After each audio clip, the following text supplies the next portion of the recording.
like to party, party, party all night long. Party, party, we like to party, party, party, never go home. Party, party, we like to party, party, party all night long. Party, party, we like to party, party, party, never go home.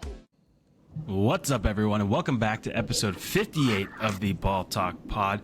Chris and I tonight will be ranking the top 10 Thunder players of all time, specifically Thunder players. Nothing to do with Seattle.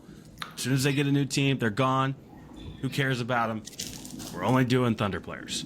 Now, it's the off season, so we were looking for something fun to do.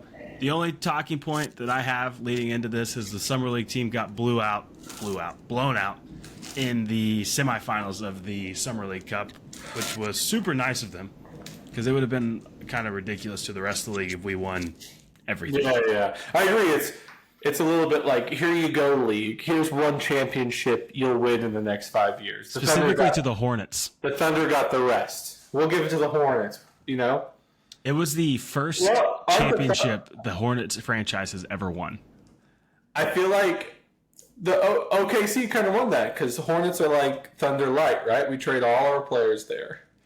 Yeah, I just wish Poku was playing in Summer League, man. I still am holding out hope for him to get that last two-way spot. He's a champion. Yeah, I mean that's the valuable experience that you're getting with Alexei Pokusevski is championship experience, and you got Thunder DNA in it, so someone needs to sign him. Right. Bottom line. We'll see where he ends up on our top 10 list.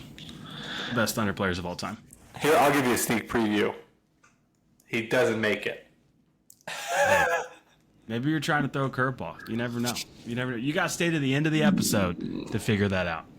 Now, Chris, how do we want to rank them? Are we doing like most accomplished? Are we thinking?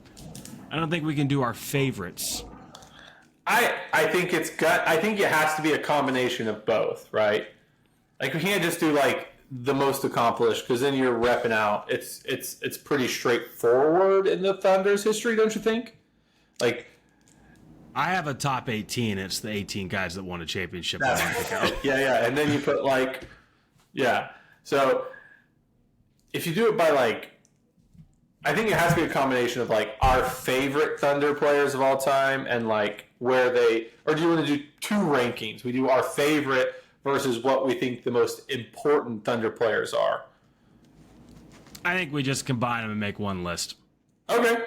We'll argue about it. We'll make up the rules. Arguing is good content. You know, people love to hear us argue.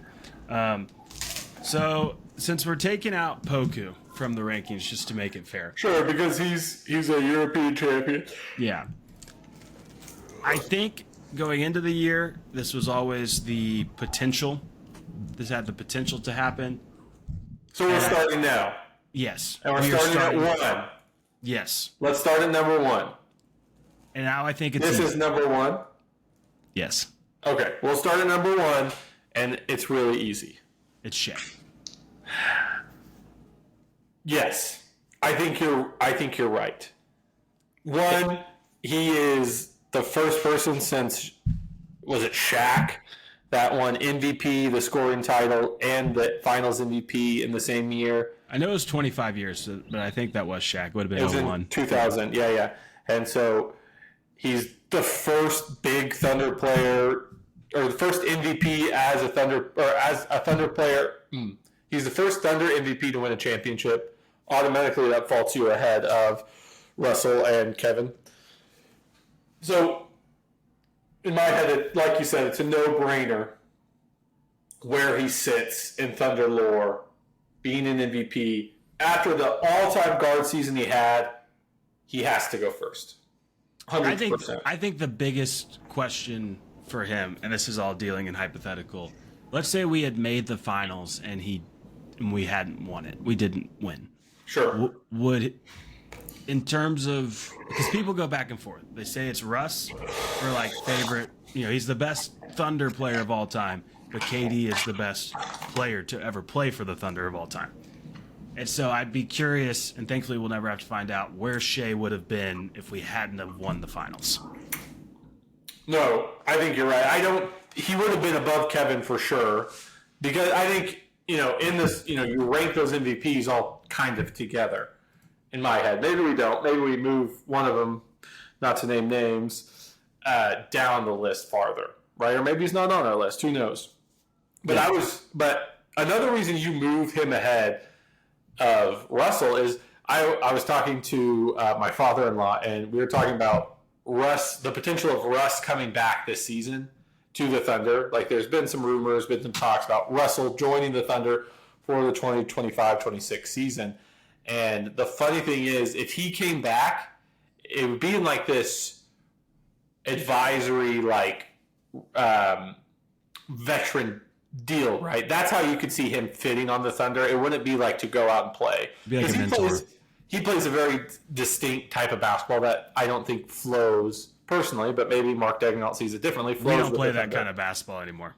No. And so I was joking with my father-in-law, if he comes back as this veteran role, the reason you bring veterans on is to have this playoff experience.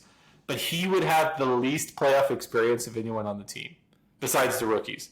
Well, maybe not playoff experience, but championship experience. He doesn't like. He's not Alex Caruso, who you brought on last year, who has won a championship with LeBron. Russell's never won a championship, as hard as that is, because we love him, and he's he was so dominant here. But if he came back he would be the only one. Well, besides like Thomas Sorber and Brooke Barnhizer, he'd be the only one without championship experience, and that's part of the reason that you are. Bringing him in, if you are, hypothetically. So that's why. Just checking his mic real quick. I was checking my mic. Sorry, we're trying to dial in my mic for you guys. We know we get some comments about it, so we're trying to dial it in. But I think that's another reason that Shai is ahead of Russell, and it's a big reason. It's a big gap. Yeah, I don't think anyone listening is going to disagree that Shai is far and away number one. And then you start getting into the debate of, as we kind of hinted at, Russ and KD. I mean, just before we move on, I just pulled up the hardest thing about this when we were going into this. I was trying to pull up like the stats of all-time Thunder, like points, rebounds, assists. But in every like basketball reference and NBA.com, they still haven't merged with the Supersonics. So sure. I have to find a way to separate those. So if anyone knows, let me know. But I'm still searching through that. Shai is technically 6th all-time in points for the Sonics Thunder franchise. 3rd overall with just the Thunder. It goes Russ at 18,800, KD at 17,500, and then Shai crossed 10,000 last season. So he's at 10,405. But what'll be interesting is whenever we move or Seattle gets a team and we send that franchise, the stats and everything back, Kevin loses a year of points and stats. That will be interesting. Because he played his rookie year in Seattle. How many points is that, though? I bet it's like... I'll do that research. Yeah. And you kind of talk about the obvious second choice in my head. And if it's not obvious, we have to fight. I think I brought my boxing... I'll bring my boxing gloves next time we meet. I think the next one, you have to pick Russ in terms of like greatest Thunder players of all time. Like we said, we're kind of ranking this more so off of importance and like maybe not just best player overall. Everyone that listens to this podcast, everyone that's been a Thunder fan for the last 6 to 8 years has understood what Russ has been for the city and what he's still doing, which only adds, icing to the cake. What he did after Kevin left, re-signing, he got his own day. How he played that MVP season was, before magical. This season, maybe the best Thunder, like the most enjoyable Thunder season of all time. Because it was just like, who cares? It was different. It was like pure chaos. Like him hitting those buzzer beaters, him like going 90-0. That was pure chaos. When this season, it felt more. At least the regular season felt more like, oh, we're gonna win this game by 20, and Shai's gonna sit the 4th. So it was just that was a fun season, but in a different way. You're right. I mean, it was the most clutch display of basketball you've ever seen over 82 games. Like that's why he won the MVP that year. It's not because everyone goes back and forth, and we move the needle every year because that's kind of how it was with Jokic this year because he ended up being a 4th seed. Russ was the 6th seed the year that he won the MVP. But yeah, it was first player to average a triple-double since the Big O. people were trying to figure out, do you reward the individual player or do you throw in the team success, kind of how they did with Shea this year, which I think Shea's stats were a bit more impressive compared to what Russ might have been going. No knock on James Harden. This is a Biased Thunder podcast, but what Russ did that year was an all-time Thunder season. Didn't he also win the scoring title? Yes. Yeah. Yes, he won the scoring title. I mean, the biggest moment. I guess that's one thing we could also do that might be fun. Like, as we go through these 10, what's the moment of that player in a Thunder jersey that sticks out the most to you? And for him, unfortunately, it's not he has several options, but to me, it's the game winner in Denver to get his record-breaking triple-double, and Brian Davis, who got fired later that year for using inappropriate language, I think, on the broadcast. Russ hits a 3 to knock Denver out of the playoffs, and Brian Davis was like, "What a historic or a perfect ending to a historic day," and everyone's mobbing Russ, and it was like that moment was the moment. They're like, "You can't not give this guy the MVP." Right. And that's I think the coolest Russ moment to me. But there are several that are like right there. And when Kobe fouled him going to the hoop in the playoffs, and he did that strut to half court, that's a big Russ moment. I mean, he was with the Thunder for so long and through so many formative years that you do have more of those moments than Shea might have. But Shea's career is just starting, right? And so he's going to have a lot more time to get those moments. Yeah.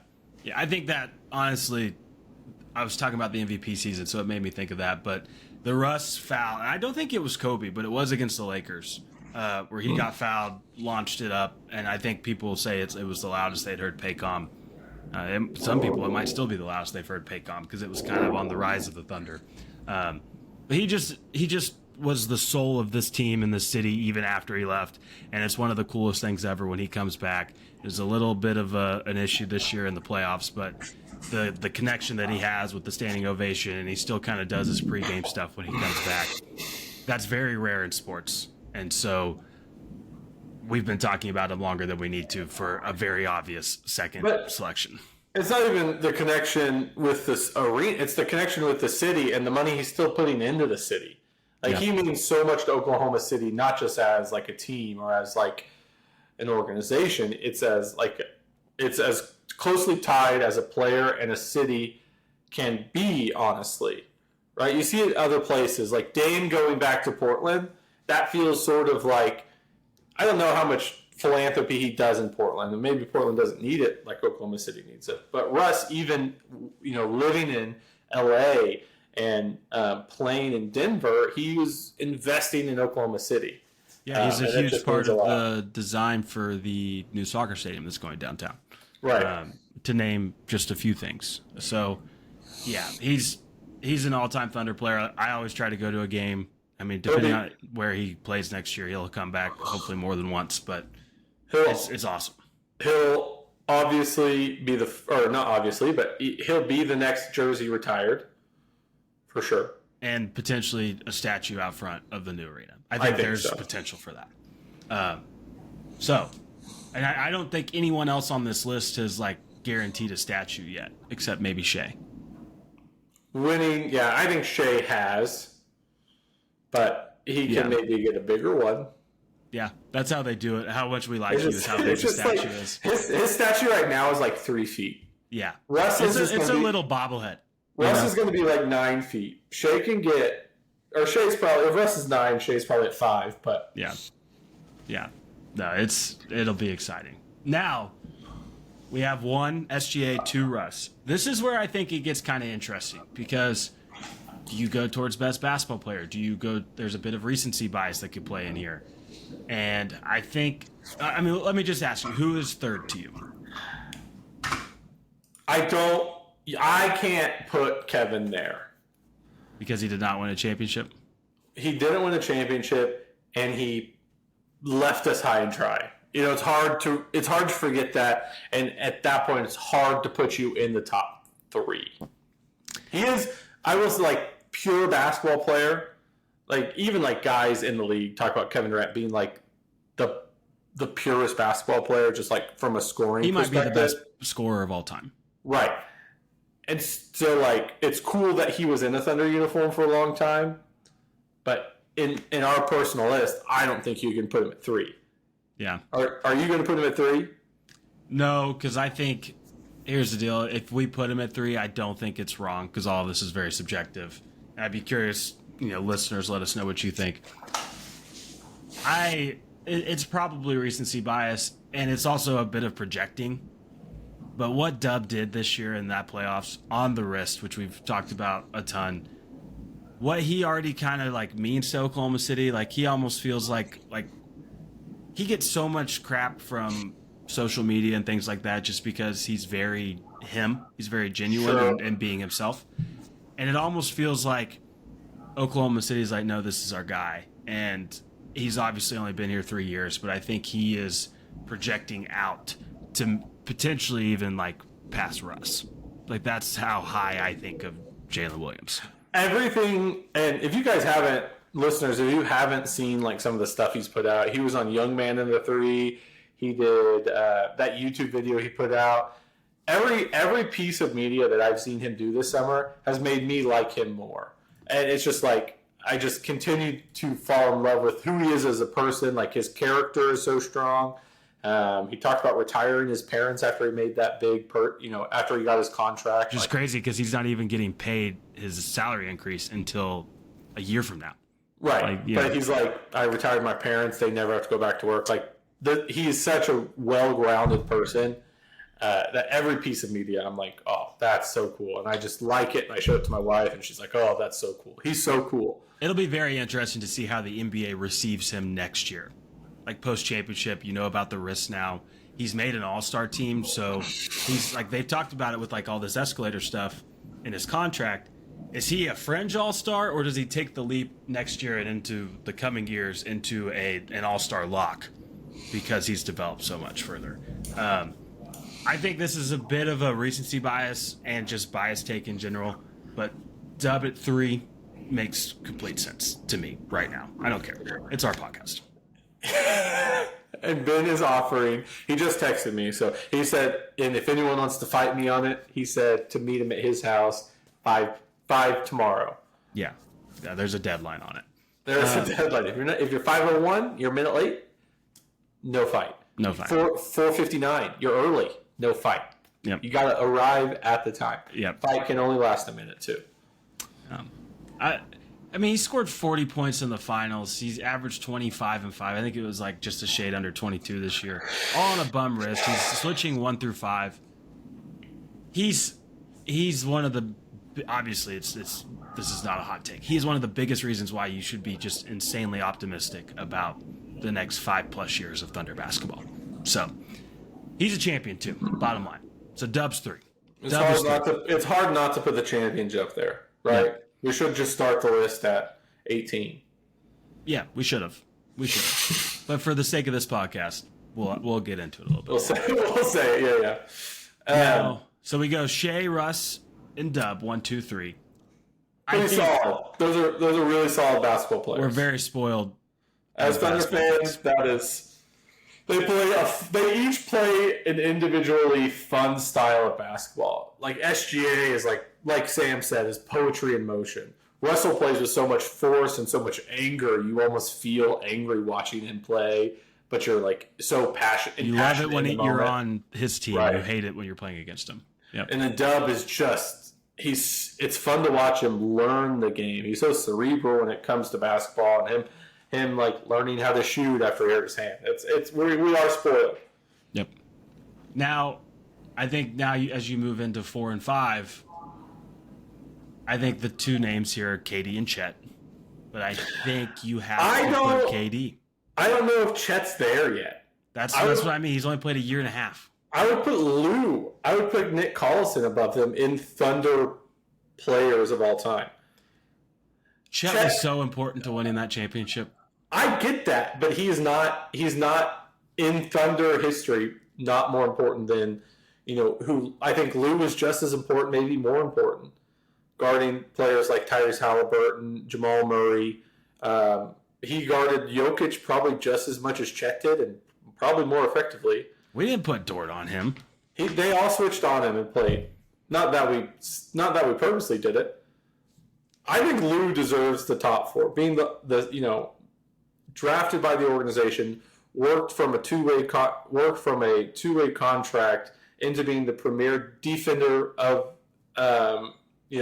perimeter defensive player in the league, as well as taking all the shit about his shot and then going and proving people wrong and being a 40 plus percent 3-point shooter.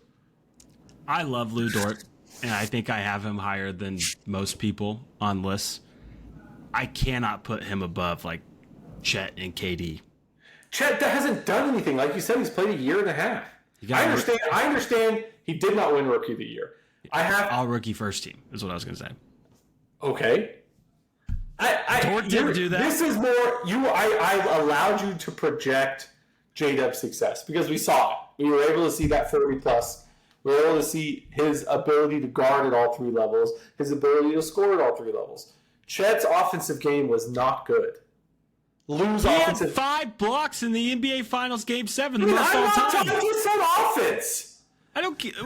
You're just talking about Dort's defense. That was your main point. I'm saying, but then I think their defense is equally as important, but Lou's offense is just better at this point. I don't think you can put. If you take Dort out of this team, if you take Dort off this team, you are still the title favorites next year. If you take Chet off the team, you're still the title favorites this year. Yes, you are. But it doesn't matter about now. It matters about what they've done. We're done projecting. I allowed you to project J-Dub's future success. Chet is still a question mark. I know, regardless of what he had 5 blocks one game. That's awesome. It was a lot of fun to watch. No one guarded T.J. McConnell better than Chet Holmgren in that finals. That's true. That is 100% true. Chet, for some reason, was the TJ stopper. Yeah. But I think because Lou has grown up with the team and has helped create the culture with Shea. And this all could be said because I think KD deserves to be 4. Just because I thought we were arguing Dort at 4. No, I'm going to backtrack that. I think KD's at 4. Just because, we talked about. He's too good of a player not to put at 4. Yeah. I think, but I can't put Lou ahead of Chet. Okay, I don't dislike it. And again, like you said, it is projecting. We did it with Dub, but we've at least seen, 3 years of it. Right. Would you go Dort then Chet? Yeah. Dort I'd be okay with that. Yeah, 4, 5, 6. Okay, and based off of your argument in terms of what they did, and I this think is gonna bite me in the ass, isn't it? I think the next person that comes up is a Serge Ibaka. So I did like Serge a lot. He was the first guy that was a little bit of a stretch 5. Don't you think? He was starting that stretch 5. He almost came into the NBA too early. Yes. I think he'd be a really, really high paid center right now. He was 8 years ago. Yeah, I know. If he came in the league 2 years ago or this year, he'd be top people's draft boards, You're right. He was almost that original archetype because he had that short corner shot and then he started developing a 3 that started going down. He was like Jaren Jackson Jr. before Jaren Jackson Jr. Yeah, he walked so Jaren Jackson Jr. could run. Stumble. Yeah. Let me see. What is Serge is top 10. He's 10th all time in Thunder Sonics lore and rebounds. He's not top 10 in points, but I know he's top 10 if you just look at the Thunder. Didn't he also have the most blocks he has the most blocks series? Is the most blocks in Thunder and Sonics history. Sure. Which is kind of crazy. Steven Adams is 5th all time. So I don't remember him getting that many blocks. I love Steven Adams. But that's just a personality thing. Yeah, yesterday was his 32nd birthday. He is so cool. Yeah. Okay. So I think the one thing with Chet is he is a champion, and I think that might peg him above Serge. And Serge never won DPOY. He was second several times. He led the league in blocks. I mean, he was honestly, he's the reason we have Shea and Dub. Because we traded Serge to the Magic for Oladipo and Sabonis, which turned into Paul George, which, turned into Shea, Gallinari, and a boatload of picks, one of them being Jalen Williams. So does that put Serge at the top? It's above Shea, or else we wouldn't have it. Yeah. Right? Yeah. Cause and effect. So I do think by virtue of being a champion, Chet falls in front of Serge. and like I know we talked about potential, but Chet does have so much potential, and so that does have to count for something. I won't let it count against Lou, but I will let it count against Serge. So I think it goes Chet and then Serge. I think Serge is one of the, he almost was like the first player on the Thunder that it was like not mainstream to like. Like everyone loved Russ, Harden, and KD. But Serge was like, if you love Serge, you knew you were like a Thunder fan. Like you watched the games. He never made an all-star team, but he was like, we went to the 2014 Western Conference Finals against the Spurs. We were down 0-2, Game 3 in Oklahoma City. Serge didn't play the first two games because of a calf injury and came back, and we won Game 3. And I remember him coming back and it being just like a massive deal. Like his impact was, he's a huge reason why that team was projected out to be the next dynasty, because he was he's the role player that Presti chose over Harden because of how the NBA was configured back in 2012. So I think he's vastly underrated, but it's hard to put him any higher than this. Like it's a great problem to have with, we're going through this list and there's half of the NBA that would kill to have just 3 of these guys in their history. Mm-hmm. So it's very, very lucky to be a Thunder fan, as we've talked about. One thing we forgot to do is say our favorite moments about each of these players. I just realized that, and I put that up on a whim. But oh well. So yeah. So yeah, go ahead. Whoops. Okay, so we have the list to me. Okay, you're about to. We have Shea at 1, Russ 2, Dub 3, KD 4, Dort 5, Chet 6, Serge 7. So we have 3 spots left. 3 spots left. And we can, if and I think it's honorable mentions. Yeah, absolutely. Okay. Who, I kind of have some names in my head. Who comes to your brain as options here?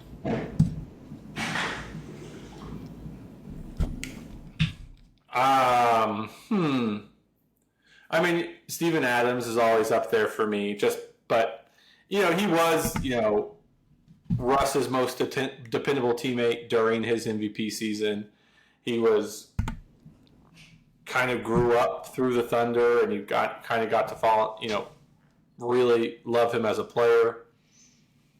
I think Alex Caruso, for what he did in the playoffs, is kind of up there and kind of an interesting topic. I know it's kind of like a fun, flyer type of topic where it's like, he wasn't here for that. He hasn't been here for that long, but it's kind of like a cool thing to say, I guess. If we win 4 championships in his 4 years here, we can put him on the list. But I think just 1 year here and him not even, I think he started less than 5 games this year, which is not to say that that's the criteria, but he missed like half the regular season. Right. No, but, not to say they could have just been saving him. I'm glad they did. And honestly, if you look at it, if you were like, there's some ranking out there where it's like top plays or best moments, and him guarding Jokic in Game 7 of the Western Conference semifinals is one of the biggest moments and performances in Thunder basketball history. Yes. Bar none. I think some names that could go here. And again, it's when you start arguing longevity and how long they've been here, because some of these guys had massive impacts while they were here. Like one that comes to mind, Paul George, when he played for the Thunder, he was insane. electric. His last season here, he got third in the MVP voting. It was like a revitalization of his career almost. Yeah, and not that it was like that down in the dumps, but it was. And then taking a question turn. him a little bit. Right. I think Chris Paul's up that way too. And if you add meaning in to like, okay, he played for New Orleans when they were here, what he did the year. You're right. And him being here to like mentor Shea, like him and Shea still talking. He's the only one of these former players that I think you're about to say it came back for a finals game. Right. Outside of, one guy who I think will put on this Nick Collison. He'll be there too. Who now is a champion. Now, obviously not as a player, but a champion nonetheless. And Sure. Aaron Wiggins gave him a shout out and maybe the best speech I've heard of all time. Happy Aaron Wiggins Day to those that celebrate. Yeah, I think this is when you start like splitting hairs and it's like what's important to you. Because like I have Chris Paul, James Harden, PG, Nick Collison, Steven Adams. I'm trying to think of other. Raymond Felton. We took Poku out, obviously. Tabu. Andre Roberson. Sabalenka. Dion Waiters. Waiters Island was that was a good time. That was a fun time in our history. Mm-hmm. I mean, we've been lucky enough that our history has been stamped by these big names that we've just been able to like fill in with, I won't say random players, but role players. We haven't been searching really ever, except after we traded Russ, for a franchise player. Yeah. We've always had a franchise player to lock onto, so the names start to trail off, right? It starts to get a little murky after you've named all those players, because we've been so lucky to not have to be searching for a franchise player. One of my favorite stats or facts about the Thunder is after Shea won MVP this year, there has never been a season in Oklahoma City that the Thunder have played without an MVP on the roster. Because we had KD and obviously Russ during that time, but then Russ won his MVP, and then the very next season after we trade Russ, Shea's on the team. So it's been an MVP. I mean, obviously they weren't winning. Yeah. But yeah, there's been a future MVP at least on every single iteration of the Oklahoma City Thunder, which goes to show how kind of hard it is to like nail down a true top 10. I think I like the Chris Paul just because of like the Hornets thing. Without him coming, and I don't know, we weren't in Oklahoma City at the time, but it felt like he embraced the city enough. Without him coming and embracing the city and making the city fall in love with basketball, would the Thunder even be here? I think it's him or PG for me. I think what Paul George, and I hear what you're saying. I think it's an excellent point. Paul George being here for 2 years, you add in the fact, and I don't know what happened behind the scenes, because I do think there was obviously some dialogue about like, hey, if you re-sign here and it doesn't work out, we'll get you where you want to go. But for Presti to trade for him on an expiring contract, him play out with the we haven't thrown Carmelo Anthony in this. He like kind of is a blip in the radar that plays for the Oklahoma City Thunder. Okay.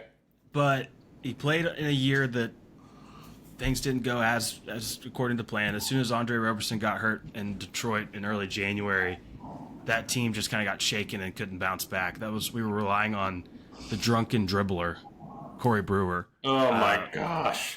So he did look like Chet dribbling up the court sometimes. I might rather have Corey Brewer sometimes than Chet, honestly.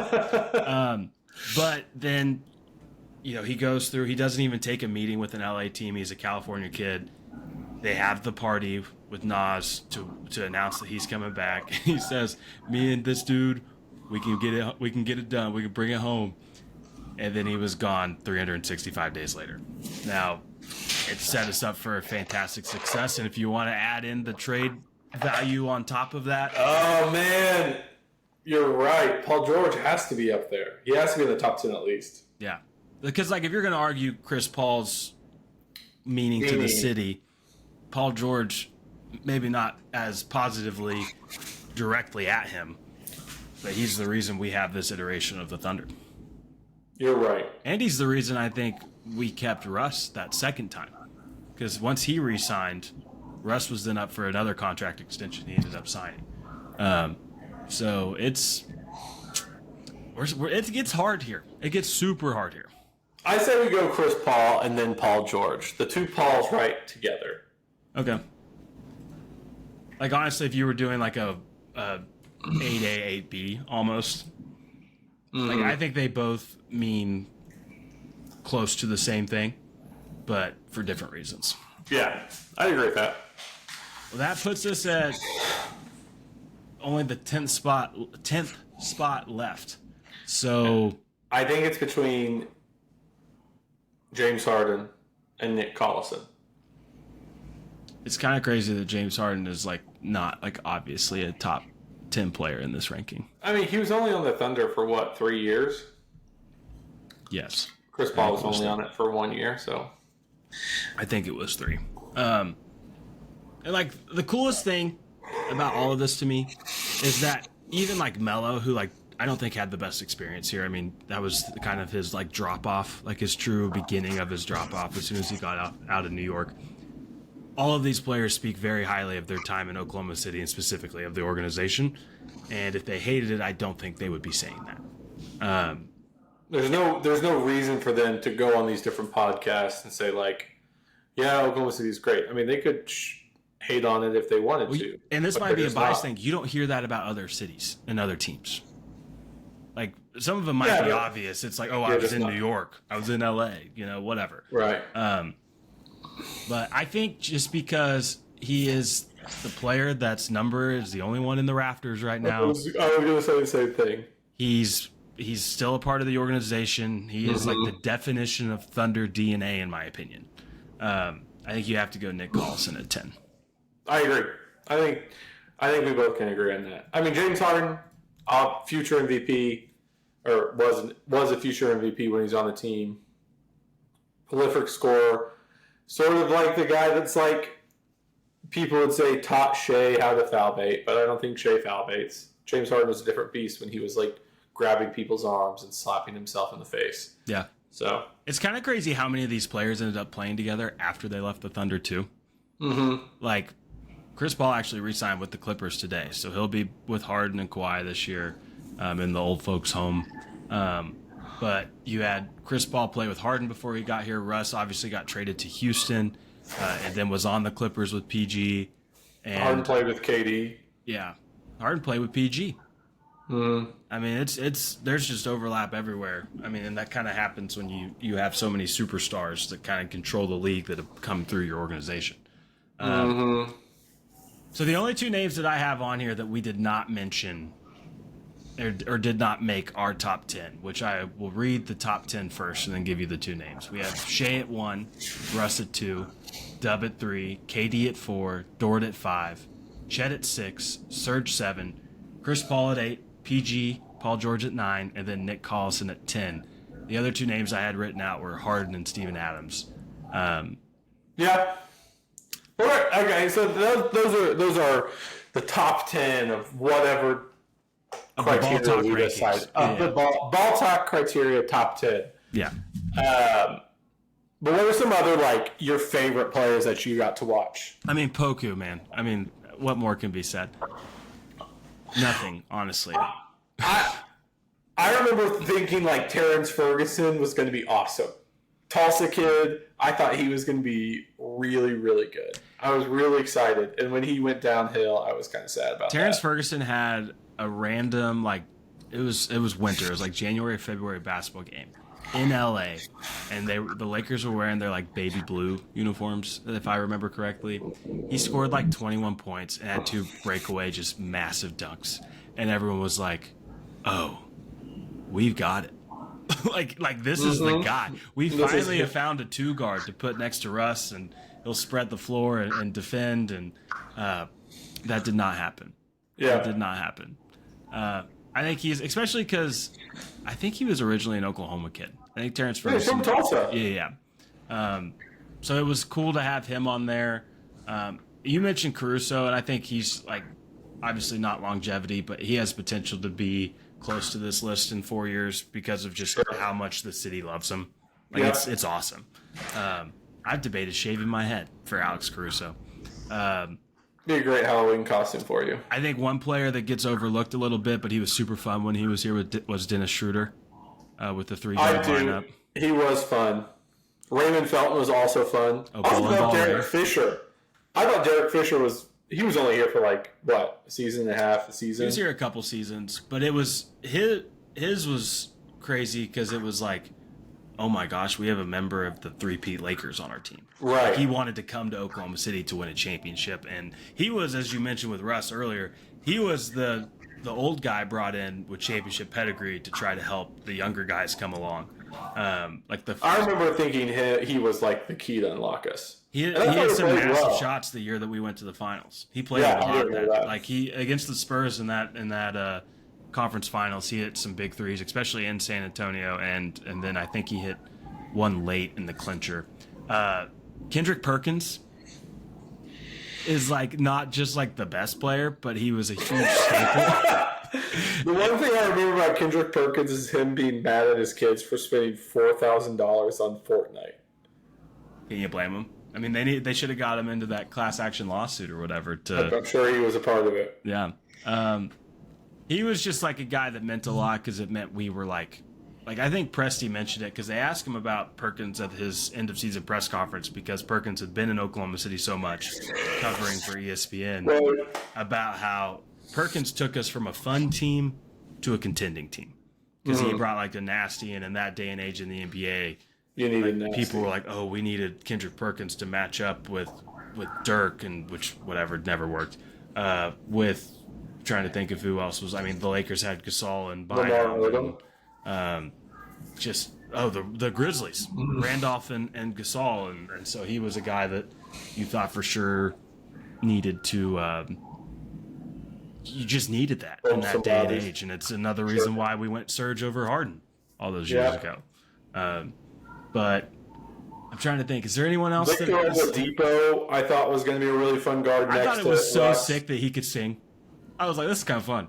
Like he like legitimately, I think, has put out like his own songs. I would watch. Yeah, he did. Him and Sam Presti probably. That's the reason he came. He went on the Masked Singer.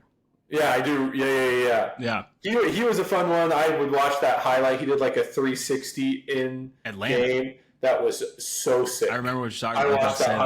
I watched that highlight a lot. There's been like Hoodie Mello. I wouldn't even put Mello on this list, but like Hoodie Mello, the idea of like him coming, that summer tape he put out was super sick and super hopeful. Hopeful. Thank you. Yes. And like, we talked about Paul George earlier as, it wasn't like technically like a free agency signing, but he did choose us. Mm-hmm. People kind of forget that Melo had a no trade clause in New York and waived it to come to Oklahoma City. Like he chose Oklahoma City, which again was one of the first times that we've seen a player do that to come to Oklahoma City. Paul George both chose Oklahoma City. Yeah, and now we're champions because of them. Not with them, but because of them. But because of Paul George. Because of Paul George. A lot because of Paul George. Yeah. Honestly, we mentioned Gallinari in that 2020 team was awesome. It was like, man, Gallinari sure would have been fun to have like the 10 years before with KD and Russ. Like he was like the ideal player that we should have had with them. That's the funny thing is like Kevin Durant's done a lot of podcasts recently. Surprise, surprise. But he's talked about his time in Oklahoma City more and more. And he's like, and I kind of get where he's coming from. He's like, I just needed somebody to take a little bit of the scoring. Somebody who could hit a three. Yeah. And Gallinari would have been huge. Jalen Williams being able to Jay Will being able to go out there and hit a three would have been massive. I think there's 15 players on this iteration of the Thunder that would have played a massive role 10 years ago. Sure. You have Casey Wallace, who's like Thabo Sefolosha, but that can score. Or you just hit a corner three consistently. Yeah. Like that would have been huge for them. I would even throw like Kenrich Williams into that. Like he would have been great because he can at least shoot it a little bit. He defends. He rebounds hard and defends. Yeah. Yeah. I mean, shoot, that's a guy that could be on a random Thunder fan's favorite players top 10. Kenrich Williams might be on. Guy who knows balls. Guy who tells everyone he knows balls. Kenrich Williams, my favorite. Yeah. But yeah, anybody else that comes to mind on our top 10 Thunder players of all time list? I mean, we could do this all night. I mean, just talking about the moments of the Thunder. I think that's one podcast we should do. We do this format, but we kind of rate moments, and we each bring our own. Hamady Diallo won a dunk contest, man. Winning the dunk competition, but that was kind of after I thought his longevity or his spot. I think it was his last year in Oklahoma. It was just he wasn't doing anything in the Thunder. The dunk contest really didn't have any big names, so they asked him to come, and he won. He won it, and rightfully so. He had a great showing. But Jeremy Grant, God, to the JG train, man. Tim, I really would have loved him to stay. Jeremy Lamb. Speaking of Tim, Jeremy Lamb, the James Harden replacement. Yes, yes. Man. Kevin Martin was the 1 year James Harden replacement, and then he signed in Minnesota the very next year. Like, man. Again, we can stay here all night and talk Thunder players, but for that 10 that we listed, again, most teams would kill to have 4 or 5 of them. Mm-hmm. And there's still more we could go.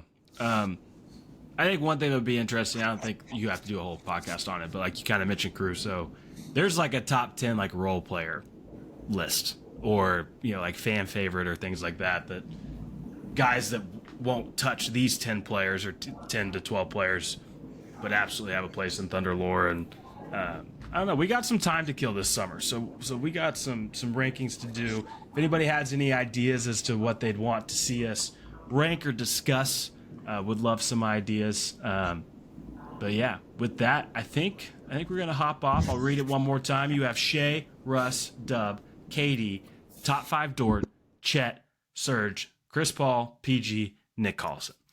Let us know if you agree with that list. If you want to comment your own list or send it to us, we'd love to see that. But appreciate everybody for listening. We'll be back next week with another episode. We'll talk to you then. See you. See ya. All night long, party, party, we like to party, party, party all night long.